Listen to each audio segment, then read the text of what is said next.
I started collecting at a very early age, and ever since then, I decided that buying many things at once was better than buying one item.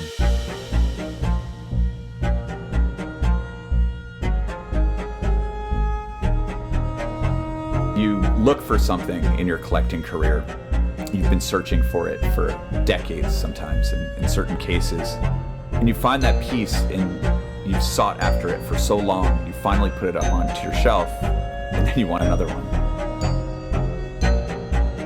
So we'll take these collections in, oftentimes with no research really, and sort of keep them for a certain period of time, start researching pieces, and then once again keep things, sell things. It's this constant struggle of figuring out what's going to stay in your home and what it is that you're going to sell.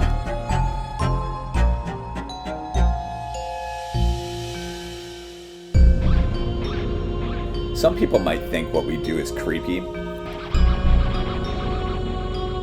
but to us it's just everyday life.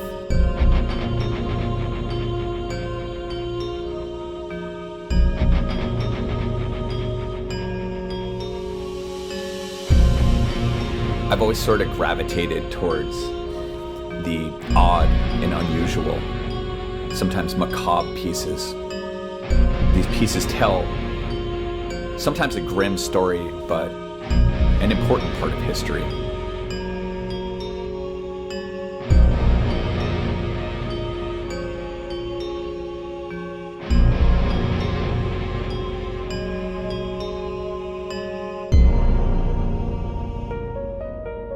I've been collecting since I was a child, and when Regina came into the picture, she added a whole new touch to not only the collection, but to fine-tuning even my eye. She looks for a lot of things that oftentimes I don't see.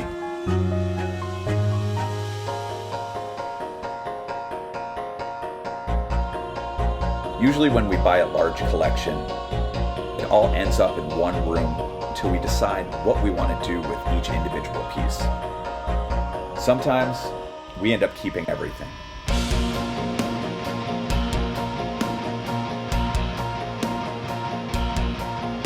Sometimes we'll buy just one piece, and then on rare occasions, an entire collection will be presented to us.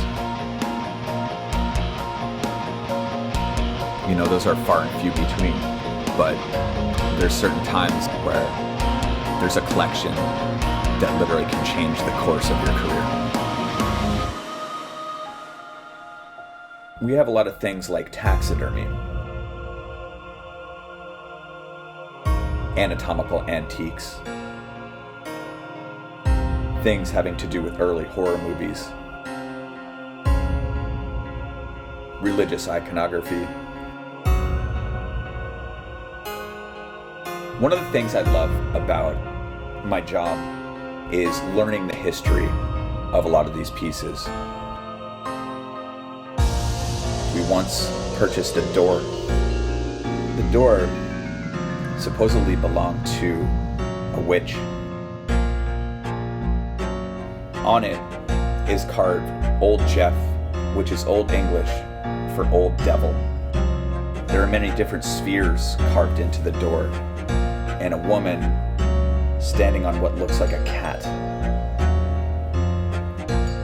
There's a lot of occult pieces that come up, and it's something that we deal in heavily.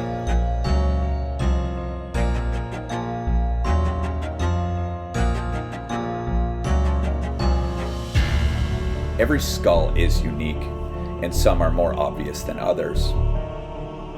Sometimes we'll look for things like medical abnormalities, or something that has an original label, or something with an interesting patina.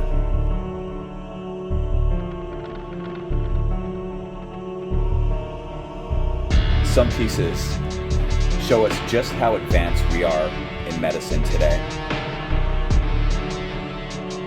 and how scary things used to be.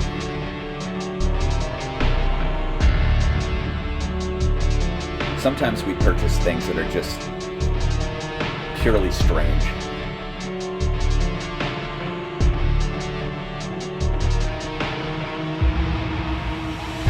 When we're choosing pieces for auction, it really has to be of the utmost quality. It has to be unique and it has to tell a story.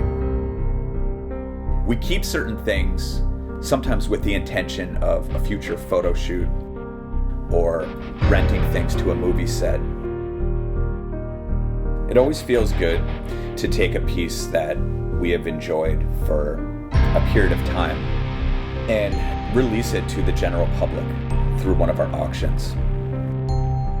To have a good collection doesn't mean that you have to have pieces that are very expensive. They just need to mean something to you.